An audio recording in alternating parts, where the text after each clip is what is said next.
लता आज भी उस दर्दनाक हादसे को सोचकर रोने लगती है। उसे लगता है कि सारा मंजर उसके सामने किसी फिल्म की भांति चल रहा है। अभी मुश्किल से साल भर भी न हुआ जब उसके हाथों में राजन के नाम की मेहंदी सजी थी और उसकी मांग में राजन द्वारा भरा सिंदूर चमक रहा था। अब उसकी सूनी मांग हर किसी को रोने को मजबूर कर देती है। लता की उम्र अभी 24 साल है और वह बेहद खूबसूरत व पढ़ी लिखी है। उसकी शादी 6 महीने पहले शहर के एक बड़े व्यापारी के इकलौते पुत्र राजन से हुई। राजन सुंदर और सुशील लड़का था जो लता को बहुत प्यार भी करता था।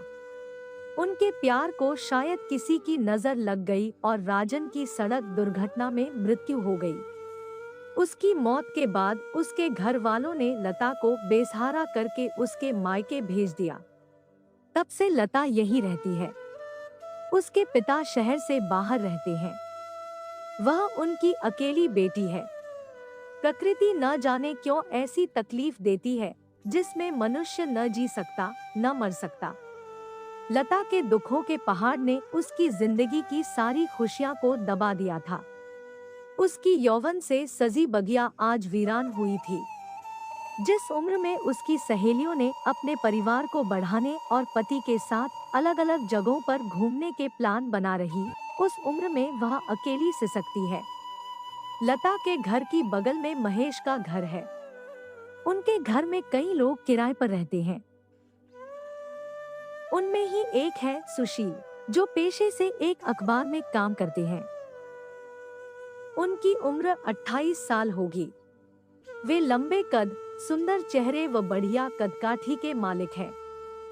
वे लता को उसकी शादी के पहले से काफी पसंद करते हैं, लेकिन कहने से डरते हैं। आज वे बालकनी में खड़े थे कि लता छत पर कपड़े डालने आई। उन्होंने उसको देखा। उसको देखते ही उनको अपने प्रेम की अनुभूति फिर से उमड़ पड़ी। लता का सफेद बदन धूप में चमक रहा था। उसके लंबे कमर तक के बाल अपनी लटों में किसी को उलझाने के लिए पर्याप्त थे। उसका यौवन किसी भी को आकर्षित करने में महारथी था। सुशील उसको देखता रहा। एक दिन उसको लता बाजार में मिली। उसने कहा, लता, मुझे तुमसे कुछ बात करनी है। लता ने कहा, बोलो सुशील। दोनों एक दूसरे को अच्छे से जानते थे। कोई पहली बार नहीं था कि वह उससे बात कर रही थी। एक दोस्त के नजरिए से दोनों अक्सर बात किया करते थे। सुशील ने कहा, कहीं बैठकर बातें करें। दोनों बगल के पार्क में चले गए। लता ने कहा, बोलो सुशील। सुशील ने कहा, लता, सच कहूँ, मुझसे तुम्हारा दुख देखा नहीं जाता। मैं शुरुआत के दिनों से ही तुम्हें बहुत पसंद करता हूँ। मैंने न जाने कितने सपनों में तुम्हें अपने पत्नी के रूप में स्वीकार किया, लेकिन मेरी इच्छा तुम्हें पाने की असफल रह गई। तुम अकेली कब तक ऐसे दर्द को सहते रहोगी? तुम्हारी भी उम्र है और यह फासला बहुत बड़ा है जिसे अकेले काटना मुश्किल हो जाएगा। अगर तुम चाहो, मैं तुम्हारे साथ इस उम्र के सफर में चलना चाहता हूँ। लता सारी बातें सुनकर चौंक गई, लेकिन अंदर ही अंदर उसके मन में कहीं न कहीं ये बातें बैठ भी गई थी। उसके आंखों से अश्रु की धारा अनवरत गिरने लगी। सुशील ने बड़े प्यार से उसे अपने रुमाल से पोंछा और कहा, तुम सोच समझ कर बताना, मैं इंतजार करूंगा तुम्हारे जवाब का। उसके बाद लता घर आई और उसने इस विषय में काफी सोचा। उसको उसकी उम्र काटने की बातें घर कर गई थी, लेकिन उसके हृदय में अभी राजन का चेहरा बसा था। लेकिन कहते हैं न कि वक्त बड़ा बलवान होता है, जो दिल से लोगों को निकाल भी फेंकता और किसी अनजान को बसा भी देता है। लता लगभग 1 महीने न सुशील को दिखी न मिली। एक दिन उसके घर की घंटी बजी और जब उसने दरवाजा खोला तो सामने सुशील खड़ा था। उसने कहा, अंदर आने को नहीं कहोगी? लता ने उसे अंदर बुलाया और फिर चाय के लिए पूछा, लेकिन सुशील ने मना कर दिया। सुशील ने उसको बैठाया और उससे फिर अपने सवाल का जवाब मांगा। लता ने कहा, सुशील, मुझे तुम्हारी बातों ने बहुत प्रभावित किया, परंतु एक विधवा से शादी करना क्या तुम्हारे घर वाले स्वीकार करेंगे? सुशील ने कहा, माने या न माने, मैं तुमसे ही करूँगा। लता को न जाने क्यों उस पर विश्वास करने को दिल कर रहा था, लेकिन वह यह भी जानती थी इस समाज में आज भी बहुत सी कुरीतियों और रूढ़िवादी सोचों का कब्जा है जो उसके मिलन में बाधा पैदा करेंगी।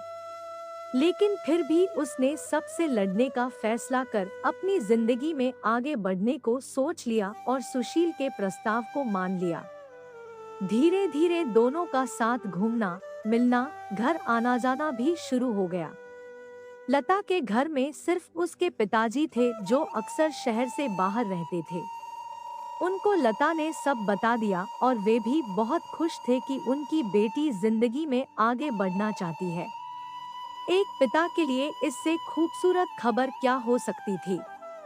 एक दिन लता सुशील के घर गई। दरवाजा खुला था, वह सीधे अंदर गई। तभी किसी ने उसकी कमर को पकड़कर अपनी बाहों में भींच लिया। उसने पलटकर देखा तो वह सुशील था। उसने कहा, क्या कर रहे हो सुशील, छोड़ो मुझे। सुशील ने उसके कंधे पर चूमते हुए कहा, अपनी जान को प्यार कर रहा हूँ। क्या कोई गुनाह कर रहा? लता ने कहा, तुम्हारी ही हूँ। कुछ दिन रुक जाओ, फिर शादी के बाद करना प्यार। अभी छोड़ो। लेकिन सुशील उसे बेतहाशा कंधे, गले, सब जगह चूमता रहा और अपनी बाहों में समेट रखा था। फिर लता ने भी छुड़ाने के असफल प्रयास करना छोड़ उसकी बाजुओं में खुद को समेट लिया। सुशील की सशक्त बाजुओं में वह खुद समर्पित होकर यौवन के प्रवाह के अधीन हो गई और दोनों काम के यज्ञ में आहुति बन गए। दोनों का रिश्ता अब जिस्मानी हो चुका था। लता ने अपनी सीमा लांघकर प्रेम में खुद को अशक्त कर लिया। सुशील ने भी उसके यौवन पर अपनी छाप छोड़ दी। कुछ दिनों बाद सुशील अपने घर गया। लता ने 2 दिनों तक उसका फोन बार बार मिलाया, लेकिन कोई जवाब नहीं मिल रहा था।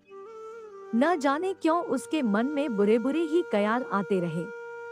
उसका मन अंदर ही अंदर किसी अनहोनी को ही सामने ला रहा था, परंतु उसे यकीन था समय हर बार ऐसे खेल नहीं खेल सकता। 3 दिनों बाद एक अलग नंबर से उसके फोन पर घंटी बजी। उसने तपाक से फोन उठाया और बोली, हेलो, कौन? उसे जरा भी देर नहीं लगी कि दूसरी तरफ सुशील था।